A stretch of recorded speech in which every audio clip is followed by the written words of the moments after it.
Hello everyone and a good morning to all of you. This video unfortunately ended up getting just a little bit delayed today thanks to New Zealand scripting history in that second and final test of the two-match series against England. But worry not, we're still going to be catching you up with things that have happened in the world of sport. What's you were and us really for that matter, we're catching up on some all-important rest time. So without further ado, let's just get straight to it, and we'll start off with the world of cricket, where former Indian cricketer Harbhajan has actually had a few interesting things to say about this current Australian cricket team. Now, in an interview with the newspaper, Harbhajan has said that this Australian team doesn't necessarily lack skills, saying, but this is the weakest Australian team that I have seen in terms of mental strength and mentality.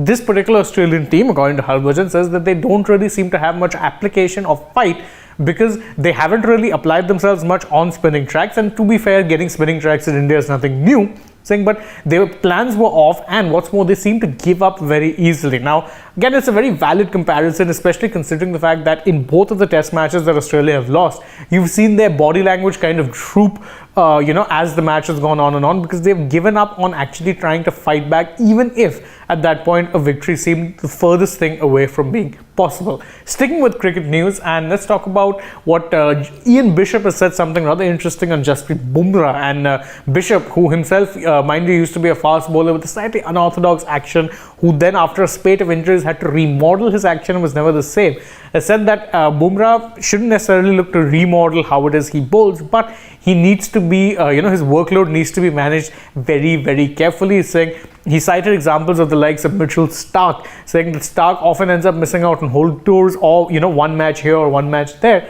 because that is the best way to ensure that he maintains his intensity, maintains his pace, and maintains his fitness. So that with Bumrah, the same thing needs to happen. You need to at times, give him some time off and not be playing him all the time. Now, it is a valid point, but it's also worth noting that Bumrah's workload has generally been very judiciously managed by the BCCI. Maybe next time they shouldn't be looking to rush him back from an injury, because that's what's actually caused him such a mess right now, was rushed back from the injury because India needed him for the World Cup, and he couldn't play the World Cup and now seems to be out for at least a year, considering what it is that we're hearing right now. It seems like he'll be on the sidelines for about a year without actually playing any competitive cricket. So whilst Bishop makes a valid point, it's hard not to say that, his workload or Bumrah's workload wasn't managed. It has been managed. It's just unfortunate that whatever has happened either way.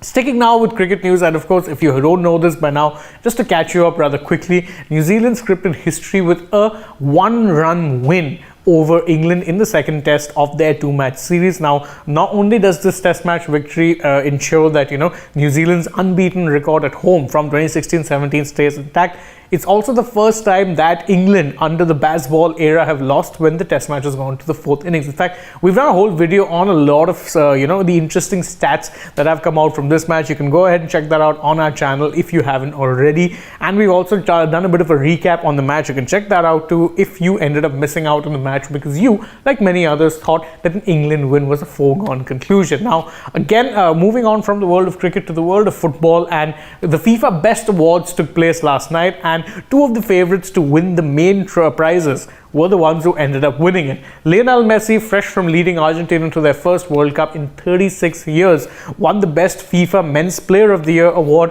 whereas Alexei Putellas, who's one of Spain's finest players right now, not just wins but retains the trophy of being the Best Women's Player of the Year. And the fact that she won this trophy despite being injured for about half the year tells you just how good she was. As for Messi winning it, well, we on Sports Today had discussed it yesterday, and we said that there's going to be no real surprise if Messi wins it because he really was the overwhelming favorite. Now, sticking to, of course, news that has come out from the FIFA Best, Lionel Scaloni, the man who led Argentina to their World Cup glory from the dugout as opposed to the manager, has now signed a new contract with the Argentine national team that will extend his stint with the team until the 2026 World Cup. Again, it's of no surprise to anyone, but the Argentine Football Federation has now made the news official that the man who led them to World Cup glory as a manager for the first time in 36 years will in fact be looking to retain the trophy 4 years later.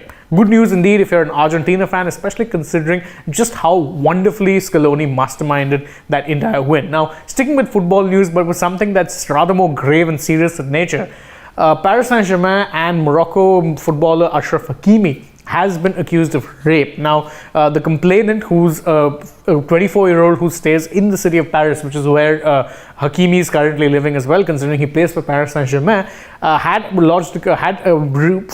formally registered a bit of a complaint, but had not actually, written it down properly. Nevertheless, an investigation has been opened up, and we'll keep bringing you more from the story as and when we have it. And switching our focus now from the world of football to the world of, well, tennis.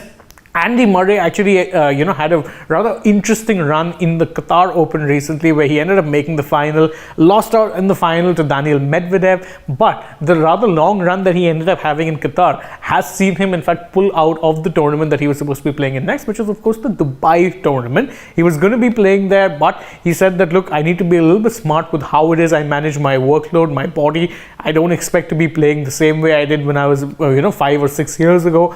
Now, with the surgery and everything that has happened since, he needs to be a little careful, so he's pulled out of that as well. And we'll end this news wrap with some news from the world of Formula 1. It's a well-known fact that the Red Bull energy drinks company owns 2 Formula 1 teams, AlphaTauri, which you can see on your left, and Red Bull Racing, which you can see on your right. But there are now rumors coming about that, AlphaTauri, the sister team or the second team of Red Bull, could either be up for sale or a significant reworking of sorts. Now, the AlphaTauri team came about in 2008 when, of course, Red Bull ended up buying the then Minardi team and rebranding them as Scuderia Toro Rosso, which is Red Bull in Italian. Why Italian? Because the team Minardi was based in Italy, and one of the conditions of the sale by Paul Stoddart, who owned the team at that point, was that the team, whoever buys it, will continue to operate out of Italy. So AlphaTauri, Red Bull were true to their words and have operated out of Italy ever since. But ever since the death of Dietmar Mateschitz, who was, of course, the owner of Red Bull as a whole, there have been questions over whether or not Red Bull would want to actually keep 2 teams. So there is talks that they could either be shifted out of Italy and into the England base where Red Bull operate out of, or the team will be sold off altogether. More on this story we'll get you, of course, once we have more updates. Right now, though, it's just humors and hearsay. So with that, on that note, I'll tell you guys, thank you very much for joining us on this edition of the Morning Wrap from Sports Today. If you enjoy our work, please don't forget to like this video, share it with your friends, subscribe to the channel, tap that bell icon, leave us a comment, follow us on Instagram, Twitter, and Facebook, and last but not least, don't forget to download the AajTak app. If you're already on the channel, do go ahead and check out some other videos that we've done. For now, though, from my side, goodbye.